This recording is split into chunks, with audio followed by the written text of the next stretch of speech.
अस्सलामुअलैकुम वरहमतुल्लाहि वबरकातुहू। आप देख रहे हैं YouTube channel the Islamic point of view Urdu और मैं हूं आपका मेज़बान मोहम्मद तारिक अजीज सईदी।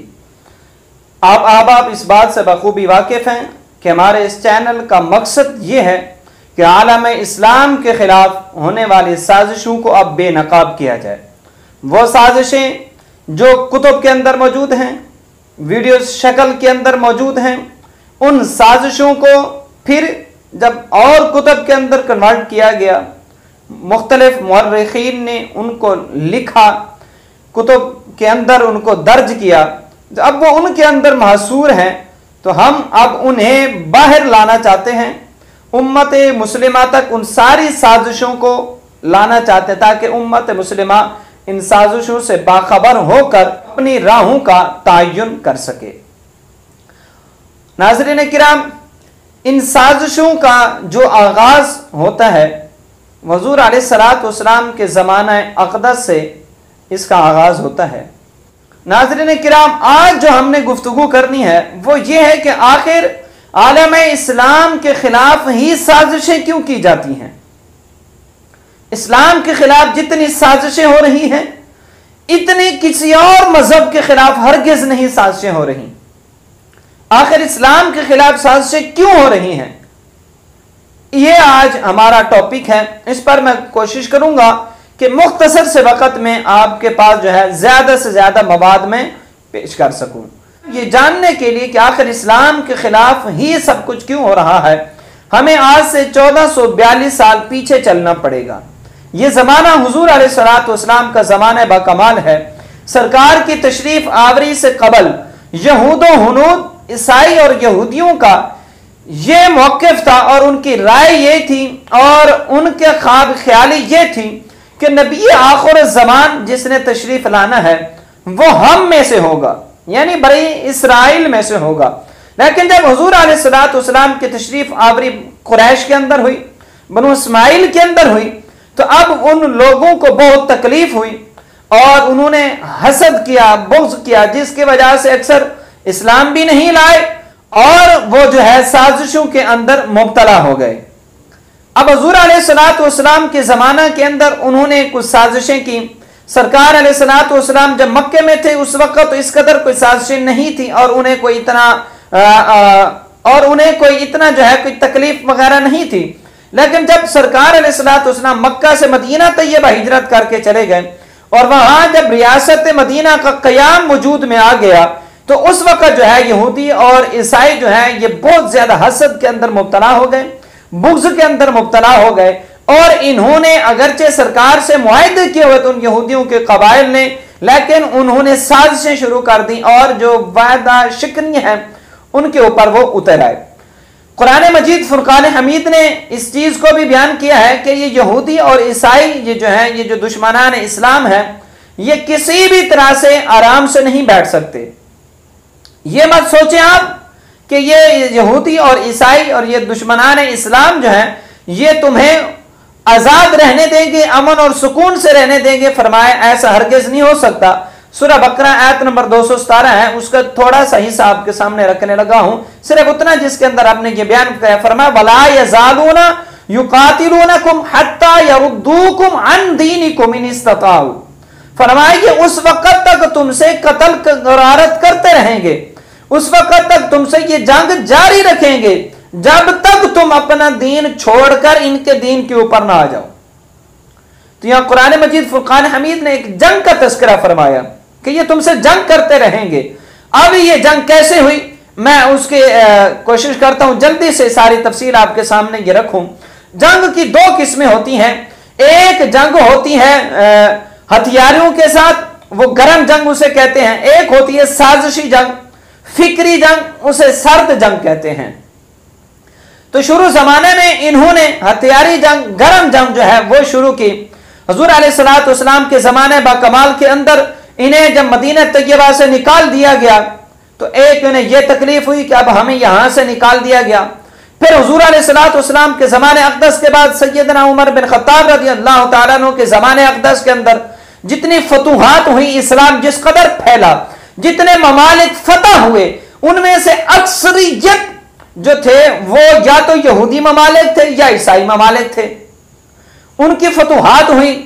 जब इस कदर फतुहात हुई, उन्होंने जंगें लड़ी हथियारों के साथ, तलवारों के साथ। जब उन्होंने जंग की तो उन्होंने देखा कि हम मुसलमानों को गर्म जंग के जरिए से ज़ेर नहीं कर सकते, इनके ऊपर काबू नहीं पा सकते, लिहाजा अब जो है सर्द जंग की जाए, मुनाफकत की जंग की जाए, साजिशें रची जाएं, इस अंदाज में इनके ऊपर काबू पाया जा सकता है।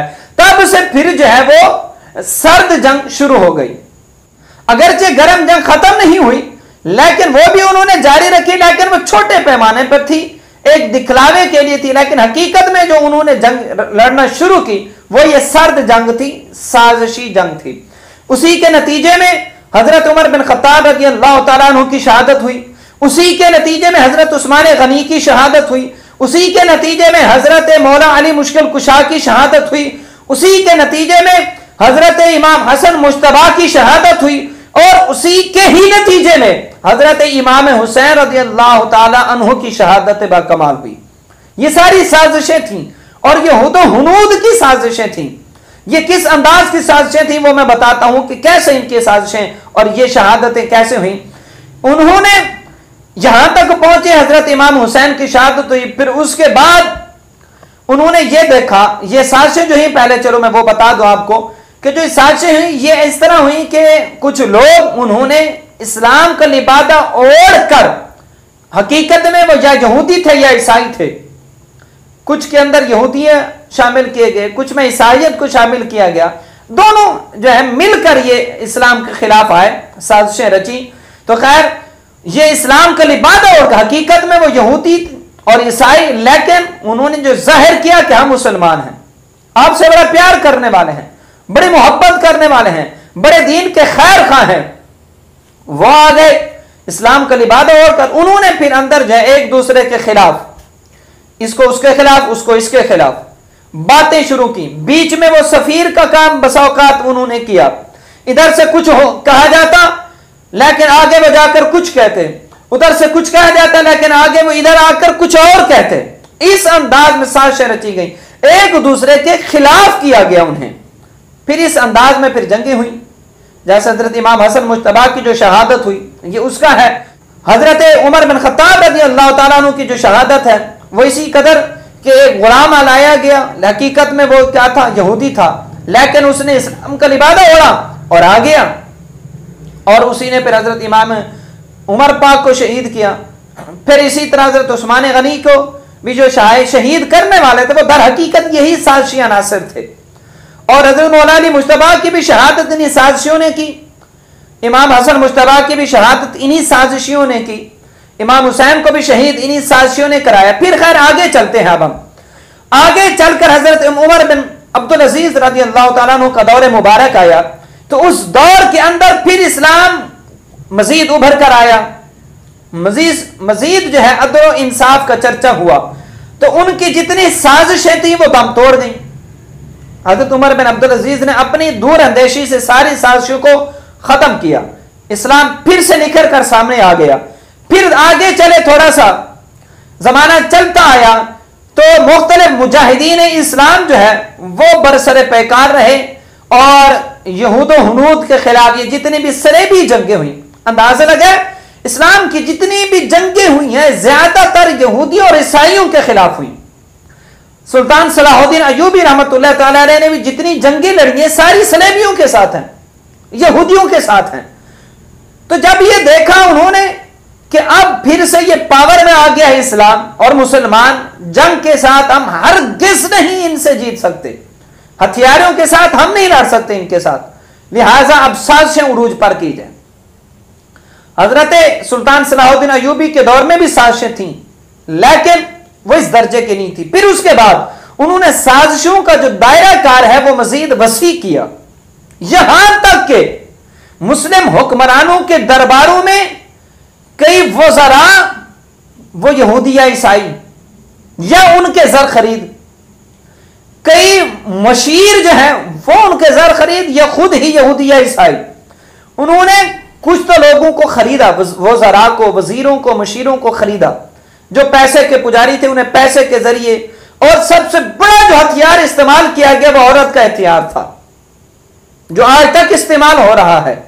औरत हथियार उन्होंने इस्तेमाल किया, किस अंदाज में कि उन सलातीन को या उनके वज़रा को के पास उन्होंने खूबसूरत तरीन जो है वो लड़कियां भेजी, खवातीन भेजी, उन्हें लड़कियों के जरिए फंसाया। अब उन लड़कियों ने फिर अपने मनपसंद के उनसे काम करवाए और उनसे इस अंदाज में ये साजिशें होती रही, यहां तक कि आप अंदाजा लगाएं जिन अहबाब ने द्रिलिश इर्तिगलाल की सीरीज देखी है वो मेरी बात को मजीद ज्यादा समझ सकेंगे। मजीद मैं भी आसान कर देता हूं ताकि बात सभी को समझ आ जाए। अंदाजा लगा ले, सुल्तान सलाहुद्दीन अयूबी के विसाल के बाद सुल्जूकी सल्तनत एक एम्पायर थी, पावर थी उसकी। दूसरी तरफ अयूबी सल्तनत की भी बड़ी पावर थी। अयूबी दरबार के अंदर अंदाजा लगाए मोतबर तरीन जो सिपा सलार था वो ईसाइयों का जरखरीद था। उसने क्या किया, मामा भांजों को आपस में लड़ा दिया। यहां तक साजिशें की गई, आखिर बिलाखिर अल्लाह रब्बुल इज्जत उस वक्त फिर इस्लाम का एक बोलबाला करना था तो उसने फिर गाजी इर्तुगरुल रहमतुल्लाह ताला अलैह को वहां अयूबी दरबार में भेजा, जिसने सारी साजिशों को भांपा और उसका कला कमा किया। खैर उस वक्त साजिशें दम तोड़ गई और उसने सल्जूकी सल्तनत और अयूबी सल्तनत जो एक दूसरे के खिलाफ खड़ी हो चुकी थी, सरहदों पर एक दूसरे के खिलाफ जंग लड़ रहे थे, दोनों मुस्लिम स्टेट एक दूसरे के खिलाफ जंग लड़ रही थी। हजरत गाजी इर्तुगरुल रहमतुल्लाह ताला अलैह ने उन दोनों की आपस में सुलह कराई और उनके सामने सारी साजिशें खोल कर रखी और जितने भी साजिशी अनासर और वो जो सिपा सलार था वहां का उसको भी उन्होंने जो है वो कत्ल किया और सब कुछ उन दोनों हुक्मरानों के सामने रखा कि ये देखे ये साजिशें हो रही थी आपके खिलाफ, आपके दरबार में ईसाई घुसे हुए हैं। खैर उन दोनों के दरमियान उन्होंने सुलह कराई।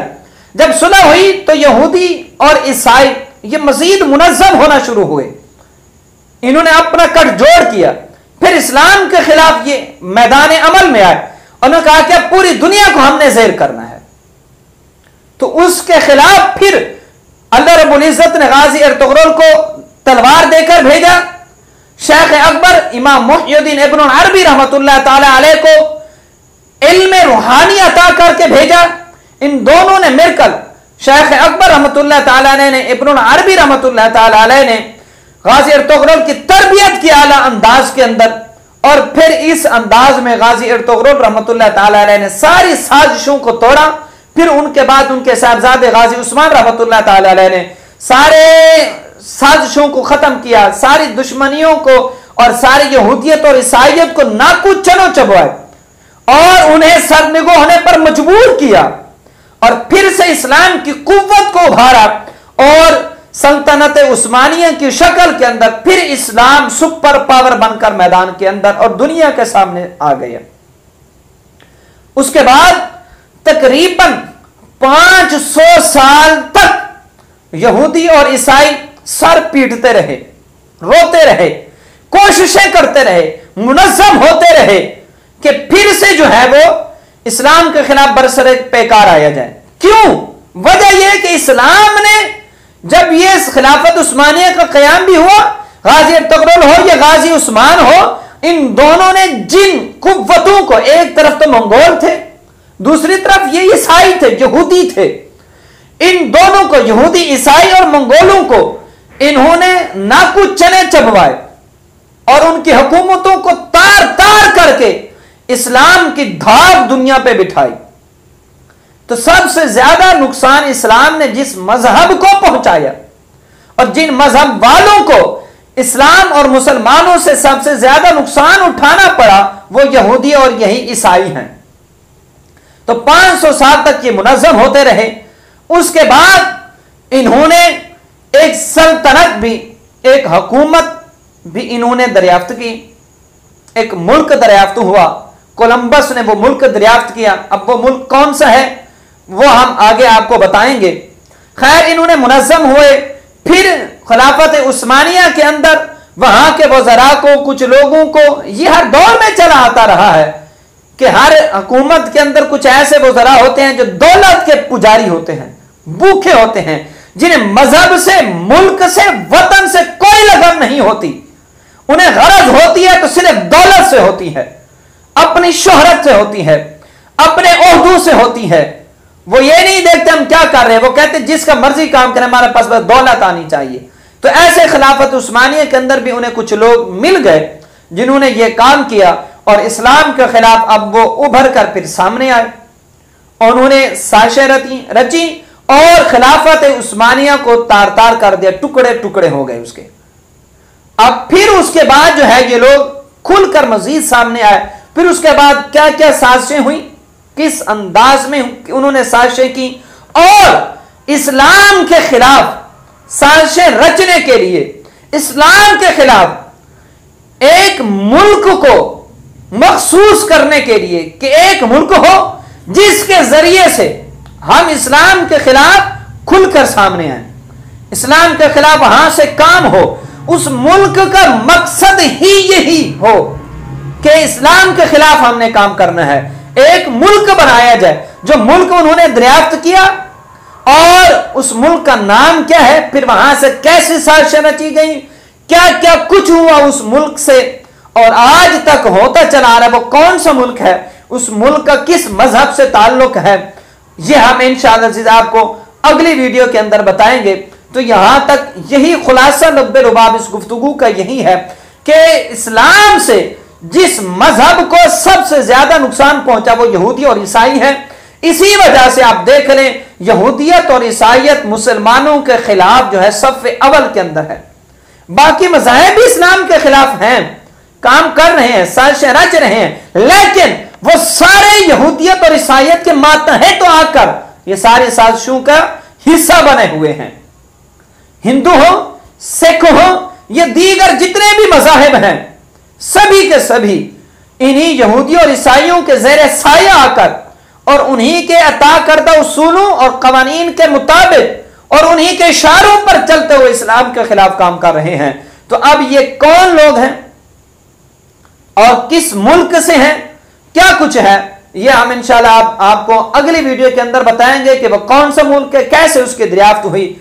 तब तक के लिए हमें इजाजत दीजिए। जिन अहबाब ने हमारे चैनल को सब्सक्राइब नहीं किया वो हमारे इस चैनल को सब्सक्राइब कर लें और मजीद दोस्त अहबाब को भी हमारे इस चैनल से जरूर आगाह करें। इस चैनल पर हम इंशाअल्लाह सारी साजिशों को बेनकाब करेंगे, किस मुल्क से हो रहा है, कैसे हो रहा है, किस अंदाज में हो रही है, कैसे कैसे और किस किस लहज पर हो रही है, सारी साजिशें इंशाअल्लाह अज़ीज़ हम आपके सामने रखेंगे।